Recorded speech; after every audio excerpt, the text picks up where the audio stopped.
சரிதான் நேசமணி பாலம். பேரும் பிரசித்தி கொண்ட மார்ஷல் நேசமணி அவருடைய பேரை சூட்டி அமைக்கப்பட்ட பாலம். இந்த பாலத்தின் அடிப்பக்கம் எந்த விதமான பராமரிப்பும் அடிப்படை வசதியும் மக்கள் கிடையாது சார். முனிசிபாலிட்டி அமைச்சிருக்கக்கூடியதானா, அதாவது இது குளித்தர முனிசிபாலிட்டி அமைச்சு கொடுத்ததானா பொது கழிவறை இன்றைக்கு பராமரிப்பு இல்லாமல் சார், எந்த விதமான பராமரிப்பும் இல்லாமல் இன்றைக்கி காணப்படுகிறது. உங்களுக்கு இது பார்த்தா தெரியும், எந்த விதமான பராமரிப்பும் கிடையாது.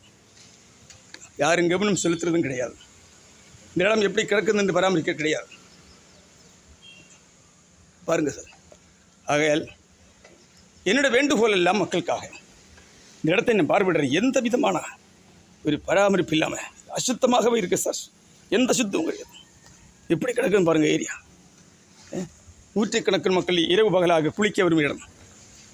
பெண்கள் சார், ஆண்கள் எல்லாம் வரக்கூடியதான ஒரு பாதை. எத்தனை முறை போராட்டங்கள், எத்தனை முறை மனுக்கள். அந்த மனுக்களுடைய அடிப்படையில் தமிழக அரசு நடவடிக்கை எடுத்த நடவடிக்கைக்கு நன்றி தெரிவிக்கிறோம். சம்பந்தப்பட்ட பஞ்சாயத்து, நகராட்சி, மாவட்டம், தமிழக அரசு அனைவருக்கு நான் நன்றியை செலுத்துகிறேன். ஆகையால் தெருவிளக்கு தேவை. இந்த பாதையை முடித்து விடும் பொழுது தெருவிளக்கு தேவை, எங்களுக்கு தேவை. சாலை அமைத்த பிறகு நீங்கள் நல்ல தெருவிளக்கு போட்டு சாலையை பராமரிக்க நீங்கள் நடவடிக்கை எடுக்க வேண்டும்.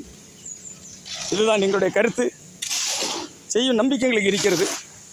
மக்களுக்கென்று போராடக்கூடிய ஒரு இயக்கத்தில் இன்றைக்கு செயல்பட்டு வந்து கொண்டிருக்கிறோம். மக்கள் குறைகளெல்லாம் கேட்டறிந்து மக்கள் அடிப்படை வசதிகளுக்காக நாங்கள் குரல் கொடுக்கிறோம்.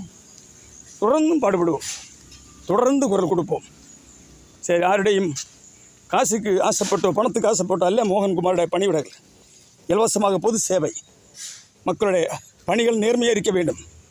அதிகாரிகள் நேர்மையாக செயல்பட வேண்டும். செய்யும் பணிகள் எல்லாம் நேர்மையாக செய்யும். தரமான சாலைகள், சுத்தமான குடிநீர், இதெல்லாம் தான் நாங்கள் கேட்குறோம். நாங்கள் எதுவும் அரசு கேட்கவில்லை. ஆகையால் நீங்கள் இந்த சாலை போடுவதற்கு உத்தரவு போட்டால் தமிழக அரசுக்கும் அதிகாரிகளுக்கும் மறுபடியும் நாங்கள் நன்றி செலுத்துகிறோம். இந்த சாலையை முடித்து தெருவிளக்கு அமைத்து தர வேண்டும். இதான் எங்கள் கோரிக்கை. செய்யும் நம்பிக்கை எங்களுக்கு இருக்கிறது. இந்த சாலையை, அதாவது இந்த நேஷனல் பாலம் அடிப்பக்கத்தில் உள்ள இந்த போடும் சாலையை கவனம் செலுத்தி அந்த கீழே குளிக்கடவில் செல்லக்கூடிய இடத்தை பராமரித்து தரும்படி கேட்டு பேட்டி முடிக்கிறேன். நன்றி, வணக்கம்.